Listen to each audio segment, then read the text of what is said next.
nous avons trouvé incongru que le chef de l'État, que l'UMP, parti auquel on est associé, prennent des positions sur la déchéance de nationalité de Français récemment naturalisés pour faire de crimes, par exemple.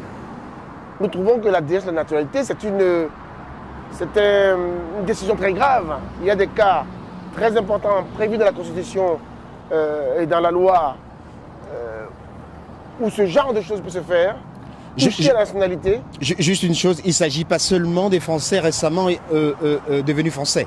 Il s'agit de Français d'origine étrangère. Voilà. Or, aujourd'hui, pour pouvoir déchoir la nationalité, il faut avoir été naturalisé. Parce que ça n'existe pas. Une déchéance de nationalité. La loi dit, pour déchoir, il faut éviter que l'individu qui est déchu devienne apatride. Donc, c'est un vrai problème pour ceux qui sont français, nés français et toujours français. D'origine étrangère, ça veut dire quoi? Et ceux qui ont été naturalisés aussi. Mais ceux qui ont été naturalisés, c'est là le problème. Ceux qui ont été naturalisés, qu'on donne des conditions au moment de la naturalisation, c'est un fait normal. On peut dire, voilà la nation, rejoignez-nous dans la citoyenneté, voilà les règles. Mais on ne peut pas, une fois qu'on a accepté un nouveau citoyen français, poser des conditions particulières. On est français ou on n'est pas. Et cette notion de français d'origine étrangère, qui est une notion juridiquement inexistante, nous pose problème. Donc nous avons réagi au sein de la diversité contre cette position, contre cette proposition, contre ce projet. Vous avez dit tantôt, on est français ou on n'est pas. Vous, Dogad, qu'est-ce qui fait que vous soyez français aujourd'hui? La chance que j'ai, moi, c'est que je ne suis pas devenu français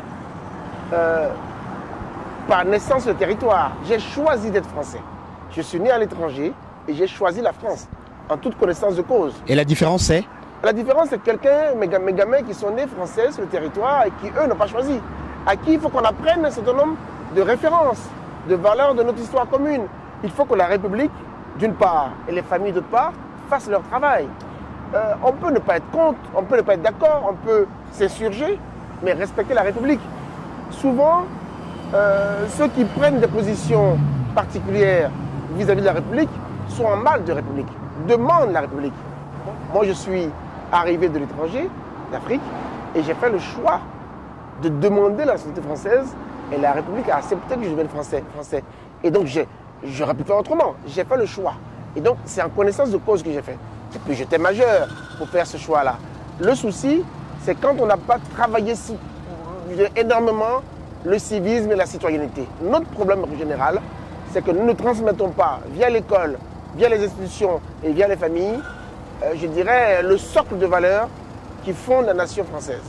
Donc vous estimez aujourd'hui que si délinquance il y a, on est bien d'accord? Il y a délinquance. Si délinquance il y a aujourd'hui, cela peut résulter du fait qu'un certain nombre de familles issues donc de l'immigration n'ont pas suffisamment reçu les informations ou les codes de la nation française? Non, parce que j'estime que la délinquance est peut-être le fait de Français qui ne sont pas issus de l'immigration. Et donc il n'y a pas de problème de ce volet-là. Ça veut dire quoi? Ça veut dire que le premier problème qu'il a, c'est un problème qui concerne quoi? Qui concerne la connaissance des codes de la société. Et elle vaut pour des gens qui sont blancs et des gens qui ne sont pas blancs. Des gens qui sont naturalisés, des gens qui sont nés français. La question n'est pas une question d'origine, de couleur, de religion. C'est une question de compréhension.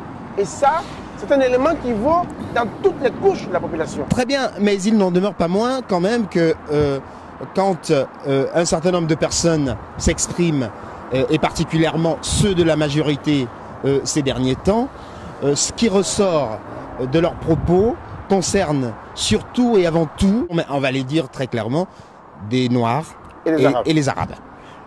Oui, alors, les Arabes et les Noirs et les Arabes, d'abord, ils ne sont pas tous étrangers.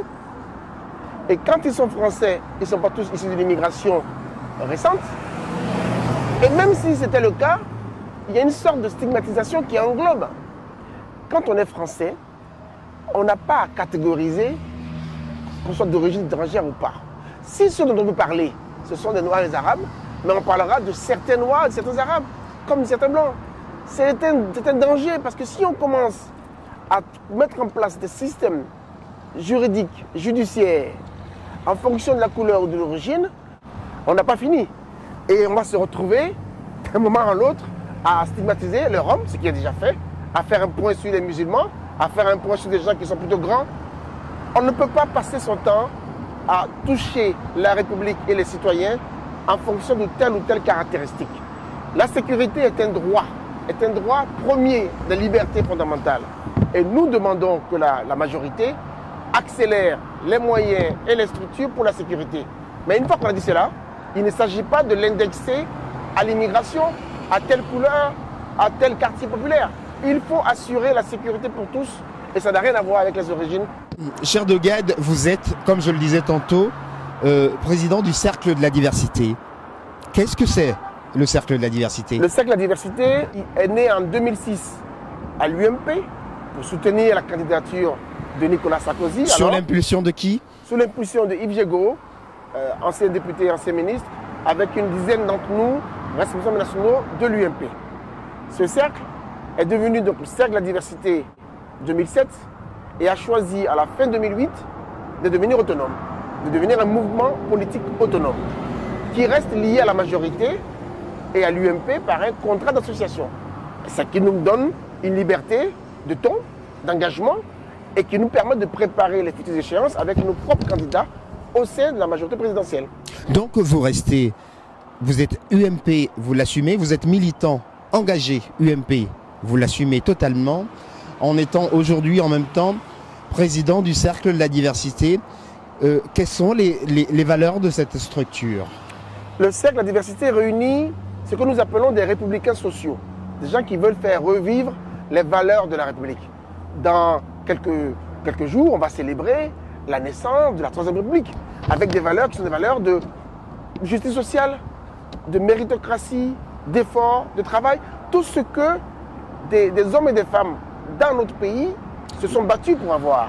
Nous sommes un mouvement de droite et du centre, ce qu'on appelle la droite républicaine, qui travaille sur des valeurs de rapprochement et qui s'oppose, je dirais, à tout ce qui est le radicalisme, l'exclusion, la xénophobie, et qui ne veut pas faire, je dirais, d'alliance, de préalliance, de compromission avec l'extrême droite.